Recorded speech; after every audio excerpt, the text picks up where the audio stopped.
pada saat kelas 7 kita telah belajar bersama-sama mengenai keragaman budaya yang ada di Indonesia. Nah, untuk mengingatkan kembali, Ibu memiliki beberapa pertanyaan.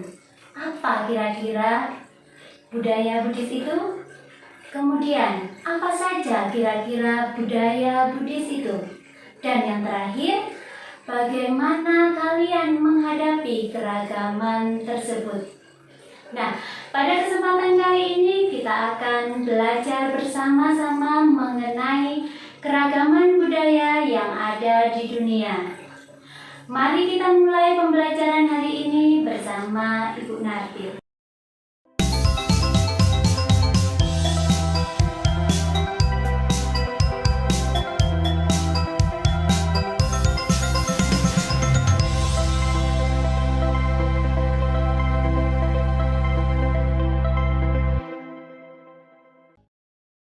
Di dalam agama Buddha terdapat banyak lambang, dan lambang-lambang ini memiliki makna yang berbeda-beda, seperti Buddha Rupang, Cakra, maupun Stupa. Perbedaan lambang-lambang ini muncul karena adanya pengaruh budaya. Pada awalnya, ajaran Buddha disampaikan dari generasi ke generasi secara lisan atau dari mulut ke mulut dalam waktu yang sangat lama. Hingga pada akhirnya ajaran Buddha dihimpun dan ditulis dalam lembaran-lembaran daun lontar dalam forum sidang sangha. Ajaran Buddha bukan hanya berkembang di wilayah asalnya, akan tetapi juga berkembang ke berbagai penjuru. Dalam perkembangannya, ajaran Buddha berkembang menjadi dua tradisi utama, yaitu Theravada dan Mahayana. Pengertian tradisi atau budaya. Kata kebudayaan berasal dari bahasa Sanskerta budaya, bentuk jamak dari budi, berarti budi atau akar. Ada pula yang berpendapat asalnya dari kata majemuk budidaya, budi dari daya, kekuatan dari akal. Bagaimanapun definisinya, kebudayaan adalah hal-hal yang bersangkutan dengan akal budi. Adapun budaya adalah sesuatu mengenai kebudayaan yang sudah berkembang, beradab, maju, atau sesuatu yang menjadi kebiasaan dan sukar untuk diubah. Budaya tidak bisa dipisahkan dari kebiasaan manusia. Budaya adalah sistem dari pola tingkah laku yang diturunkan secara sosial, yang bekerja menghubungkan komunitas manusia dan lingkungan ekologi mereka. Lalu, apa budaya Buddhis itu? Budaya Buddhis merupakan hasil karya seni dan budaya yang mengandung unsur-unsur atau nilai-nilai ajaran agama Buddha. Budaya ini berkembang berdasarkan nilai-nilai ajaran Buddha. Budaya Buddhis beragam, seperti peninggalan kerajaan berupa prasasti atau candi, seni suara, seni pahat, seni lukis, seni tari, dan lain-lain. Candi Mahabodhi di India. Candi ini dibangun pertama kali pada masa Kaisar Asoka di abad ketiga sebelum Masehi, dan baru selesai pembangunannya pada masa Raja Gupta pada abad ke-7 Masehi. Yang kedua ada Candi Bagan di Myanmar. Kompleks candi ini sangatlah luas. Lebih dari 2000 candi yang masih berdiri hingga saat ini. Dibangun pada kisaran abad ke-10 hingga abad ke-13. Yang berikutnya ada Swedagon Pagoda di Myanmar. Pagoda Swedagon merupakan gabungan dari kuil, stupa, dan patung yang berusia lebih dari 2500 tahun dan dibangun pada masa 6 Masehi. Candi Borobudur di Indonesia. Candi ini berbentuk stupa yang didirikan oleh penganut Buddha Mahayana sekitar tahun 800 Masehi pada masa pemerintahan Raja Sailendra. Yang berikutnya adalah Candi Bodhanath yang berada di Nepal. Candi ini merupakan candi dengan stupa terbesar di dunia. Yang berikutnya adalah prasasti.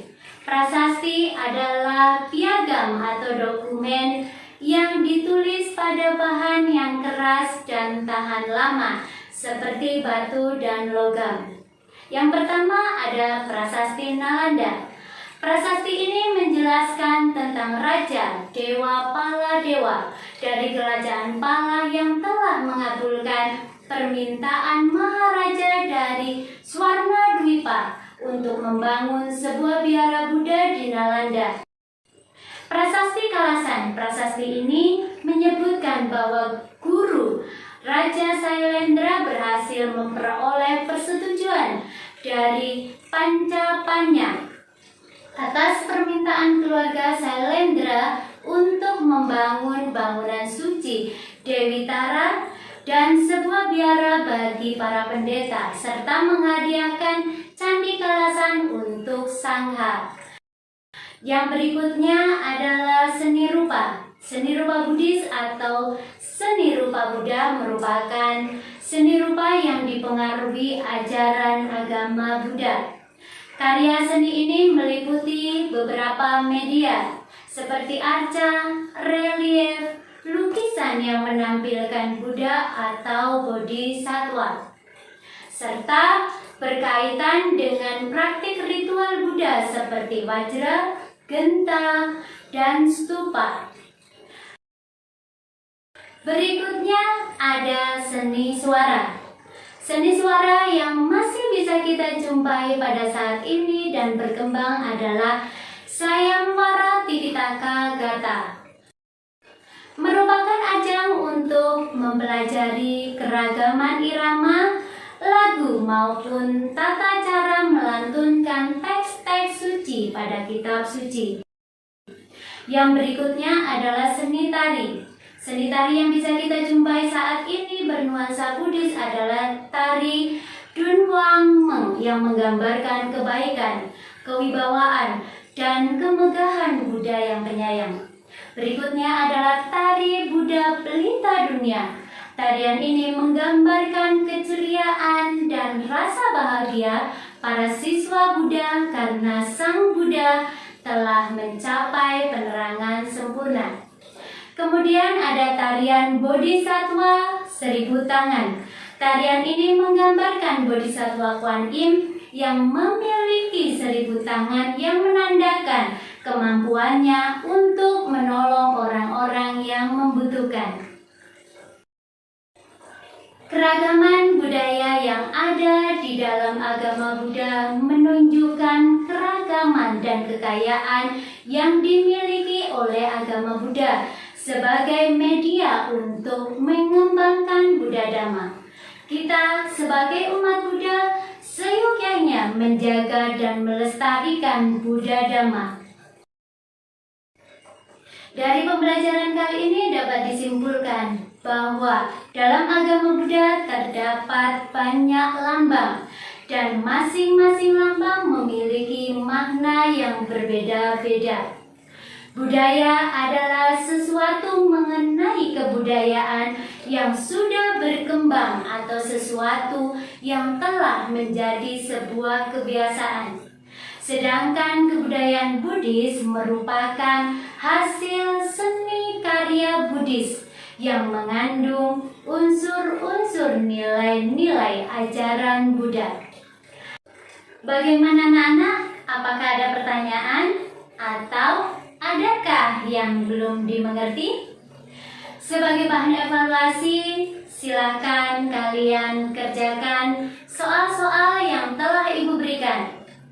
Dan apabila ada hal-hal yang kurang dimengerti, silakan kalian tonton kembali video ini. Sampai Sampai bertemu kembali dalam pembelajaran selanjutnya.